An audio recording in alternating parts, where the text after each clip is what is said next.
In the 1980s, professional wrestling was huge.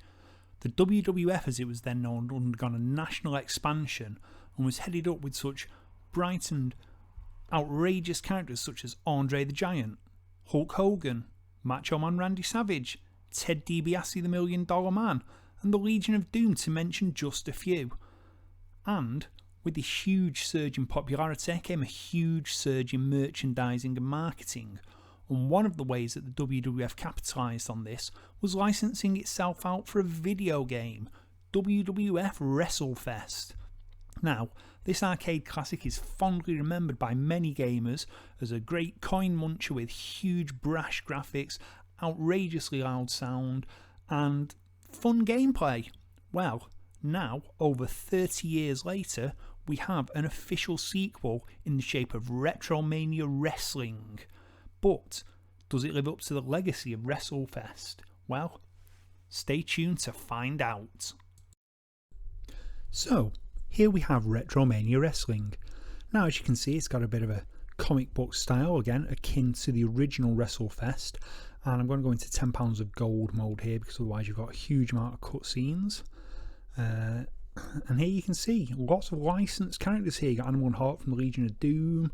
You got the Blue Meanie, Matt Cardona, Zack Sabre Jr., Colt Cabana, Jeff Cobb, Tommy Dreamer. You know, these are all genuine, real wrestlers which have been inserted into the game. And as you can see, the art style is quite similar to WrestleFest, maybe slightly more exaggerated, but once you actually start getting into the game, as you can see, it apes the WrestleFest look almost perfectly. As you can see, we're in a high school gym here. It's a unique backdrop. As you can see, it looks good. In fact, it looks very good. I really do enjoy this game. I think it looks superb for a sprite-based game in the modern day. You know, they've kept some things deliberately low-key. The background animation on the crowd, you can see, is very much in the sort of the 8 and 16-bit limited frames of animation style, but it works. Now, one of the criticisms that people made of this game when it came out was it was too difficult.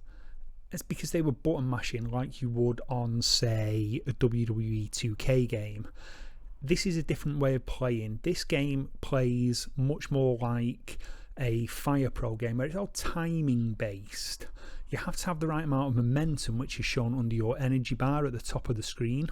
At the minute I'm in the low block, you can see the little pink dot in the low. You can go from low to medium to high, and utilising the different buttons will allow you to do different moves.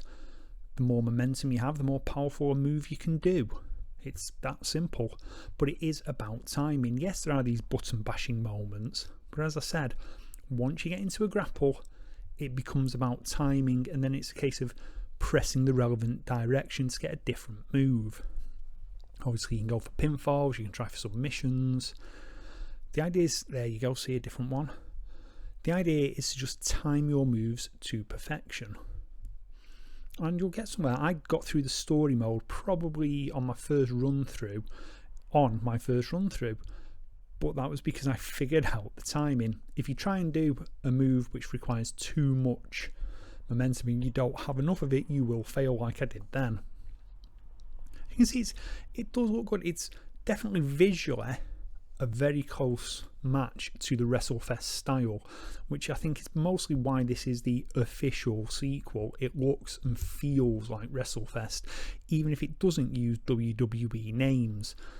Now, I'm just going to let this play out here because I can't really say much more about it. It's a superb game. I'd say it's easily an 8.5/9 out of 10. If you love wrestling games, if you love old school arcade games, buy this game. It is more than worth it.